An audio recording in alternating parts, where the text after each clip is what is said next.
Sir Trump వచ్చిన తర్వాత మనకి అమెరికాలో చాలా చేంజెస్ వచ్చాయని తెలిసిన విషయాలు. సో ట్యాక్స్ గురించి అవ్వచ్చు, అండ్ రీసెంట్గా వచ్చేసి కూడా వీసా, O1 వీసా అని కూడా మనకి తెలుస్తుంది. సో దీన్ని మనం ఎలా చూడాలి, అసలు ఇంకేమేం మార్పులు చేర్పులు జరిగాయి ఆఫ్టర్ ట్రంప్ ఏంటి? ఇప్పుడు ఇక్కడ చాలామంది ఈ O1 వీసా గురించి మాట్లాడుకునే సందర్భం ఏంటంటే, ట్రంప్ వచ్చాక అమెరికన్ స్థానికత, లోకల్ సిటిజన్షిప్కి ప్రయారిటీ ఇచ్చి మిగతా వాళ్ళని పొండి అన్నట్టుగా పొమ్మలు లేక పొగబెట్టేలా చేస్తున్నాడు. ఇప్పటికే స్వదేశీ విద్యార్థులతో పాటు విదేశీ విద్యార్థులు కూడా ధర్నాలు ర్యాలీలు చేస్తున్నారు. సో దీనివల్ల వాళ్ళకే నష్టం. అమెరికా ఆర్థిక పరిస్థితి అసలే బాగాలేదు. భయంకరమైన నిజం ఏంటంటే మనకన్నా అప్పులు ఎక్కువ ఉన్నాయి వాళ్ళకి. అది చాలా మందికి తెలియదు. అమెరికా ఒక పెద్దన్న, అమెరికా అభివృద్ధి చెందిన దేశం అనుకుంటాం, కానీ వాళ్ళకి కూడా భయంకరమైన అప్పులు ఉన్నాయి. అవన్నీ కవర్ చేయడానికి ఆ దేశం మీద సుంకాలు, ఈ దేశం మీద సుంకాలను బిల్డప్ ఇస్తున్నాడు ఈయన ప్రెసిడెంట్. ఇకపోతే వీళ్ళందరూ వెళ్ళిపోండి అంటే ఈ H1B వీసా మీద వచ్చిన వాళ్ళు, లేదంటే ఉద్యోగం మీద, ఇలా రకరకాల చదువుకోవడానికి, ఉద్యోగానికి, ఎక్కడి నుంచి అక్కడ డిప్యుటేషన్ మీద వచ్చిన వాళ్ళు ఇవందరూ కూడా వెనక్కి వెళ్ళిపోయే పరిస్థితి వస్తే మరి ఆదాయం తగ్గుతుందిగా. కాకపోతే దాన్ని జస్ట్ మార్చి ఈ విధంగా పెట్టాడు నేను అనుకుంటున్నా. చాలా మంది ఏంటంటే అబ్బా ఇదేదో బాగుందిరా, దీని వైపు వెళ్ళిపోదాం మనలో అనుకుంటున్నారు, ట్రై చేసుకుందాం అని అనుకుంటున్నారు. కానీ వాడి ప్లానే అది. మళ్ళీ దాన్ని రిలీజ్ చేసాడు అనుకోండి, ఆ H1B వీసా మీద రండి అంటే ఇదేంటి పిచ్చి తొక్కలకలా ఉన్నాడు, ముందే వద్దన్నాడు, ఇప్పుడే రమ్మంటున్నాడు అనుకుంటారు కదా. అందుకని గేర్ మార్చాడు అంతే. ఇలా వెళ్ళినా అలా వెళ్ళినా ఒకటే, ఏ రాయితో కొట్టినా పళ్ళు ఉన్నట్టు మళ్ళీ ఇది పెట్టి దానికి ఒక 7-8 రకాల ప్రమాణాలు ఉండాలని పెట్టాడంట. అంటే స్పోర్ట్స్ కేటగిరీ కానీ, ఒక స్కాలర్ అయినా అయి ఉండాలి, స్పోర్ట్స్ పర్సన్ అయి ఉండాలి, లేదా సీనియర్ జర్నలిజం గురించి సంబంధించి తెలిసిన వాడు అయి ఉండాలి, లేదా ఒక టెక్నికల్ వాల్యూస్, ఏదో రకరకాల కేటగిరీలు పెట్టి, సైన్స్ అండ్ టెక్నాలజీ, మొత్తానికి విద్య, కొన్ని రకాల కళలు, వీటన్నిటిలో నిష్ణాతులు అయిన వాళ్ళకి దానికి పర్టికులర్ ఒక సెపరేట్ సర్టిఫికెట్ ఉన్న వాళ్ళకి ఇస్తాము అని అంటూ ఏం పెట్టాడు. దానికైతే చాలా ఎక్కువ ఖర్చు ఉండేది. సుమారుగా ఒక $1,000 నుంచి $8,000, అంటే ఆల్మోస్ట్ $1,000 అంటే ₹1,00,000 అనుకోండి. ఇప్పుడున్న వాల్యూ 80,000 చేంజ్. ఒక $8,000 అంటే సుమారుగా 8 లక్షలు.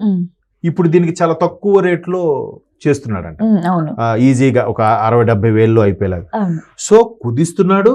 పైగా ఇట్లాంటి కొన్ని అమెండ్మెంట్స్ పెడుతున్నాడు.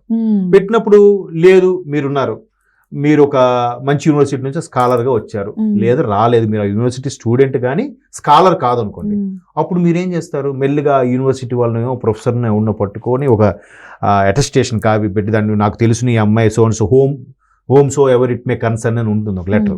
ఆ లెటర్ ద్వారా మీరు కూడా స్కాలర్ అని చెప్పి ఒక సర్టిఫికేట్ క్రియేట్ చేసామనుకోండి, ఇంకేముంది ఓకే. పైగా H1B వీసాలో వాళ్ళు అక్కడికి వెళ్ళిన తర్వాత కొన్ని రకాల టెస్టులు చేసి, కొన్నిసార్లు ఆ కమ్యూనికేషన్ స్కిల్స్లో వీక్ కానీ, లేదంటే ఏ పర్పస్లో అయితే అప్లై చేసామో ఆ పర్పస్ కరెక్ట్గా కన్వే చేసి చెప్పలేకపోతే రిజెక్ట్ అంటాడు. అవన్నీ దీనికి అదేం లేదంట. అప్పటికంటే ఇప్పుడు సేఫ్ కదా. అప్పుడు తక్కువ జనం, ఇప్పుడు ఇంకెక్కువ వస్తుంటారు. అప్పుడు మళ్ళీ వాళ్ళు ఖాళీ అయిన బ్లాంక్ ఫిల్ చేసుకోవచ్చు. వాడి కాన్సెప్ట్ అది. కాకపోతే బయటికి మాత్రం అందరినీ పంపించేస్తున్నాం, ఈ వీసాలు ఏమి ఇవ్వట్లేదు అని ఈ కొత్త రకం O1 వీసా అని పెట్టాడు. సో దీనివల్ల ఏమవుతుందంటే, ఇది ఆల్రెడీ చాప కింద నీరులాగా మెల్లమెల్ల స్ప్రెడ్ అవుతుంది. కొంత మీరు స్టార్టింగ్లో ఏదైనా ఎలా ఉంటుందంటే కొత్త ఒక వింత పాతక రోత అన్నట్టు, కొత్తలో అవునా ఈ సర్టిఫికేట్ సంపాదించాలా, ఈ రికమెండేషన్ హైలీ సెంట్రల్ మినిస్టర్ని చెప్పించాలా, ఇట్లా ఉంటాయి.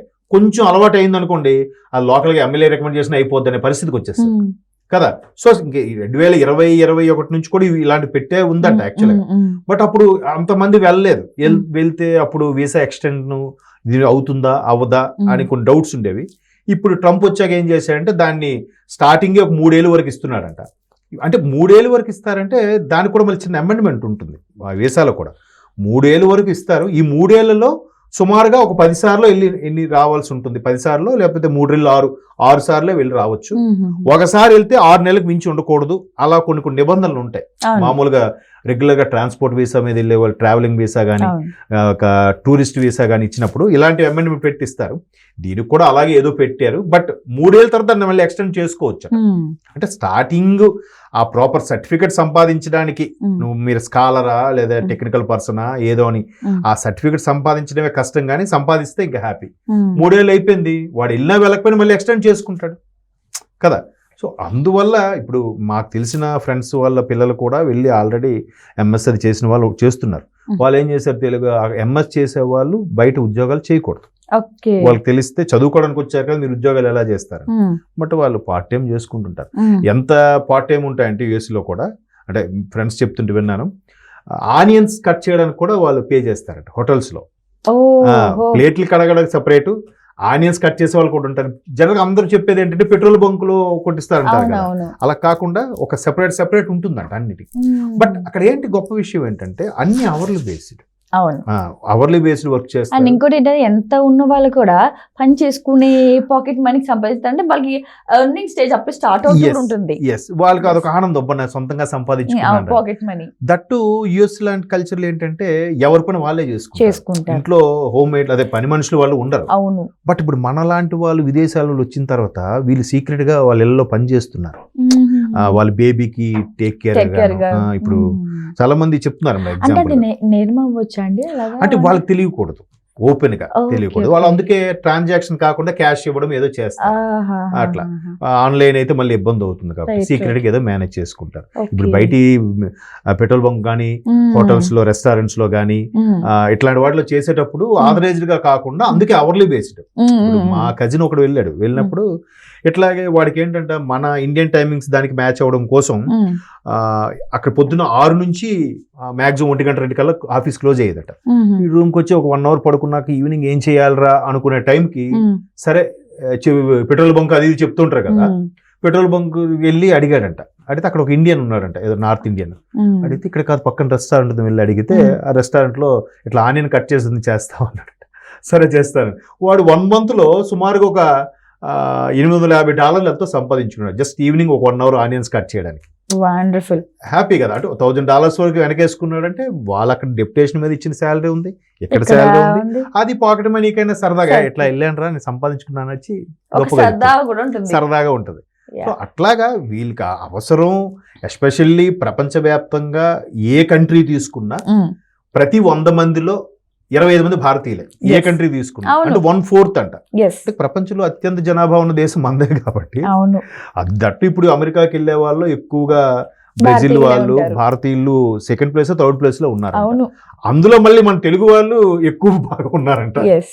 సో ఇది అంతా ఓవెన్ వీసా కొంచెం అమెండ్మెంట్, చాలా మందికి వెసులుబాటు కూడా. రైట్. అవును. Thank you sir, thank you so much. Thanks.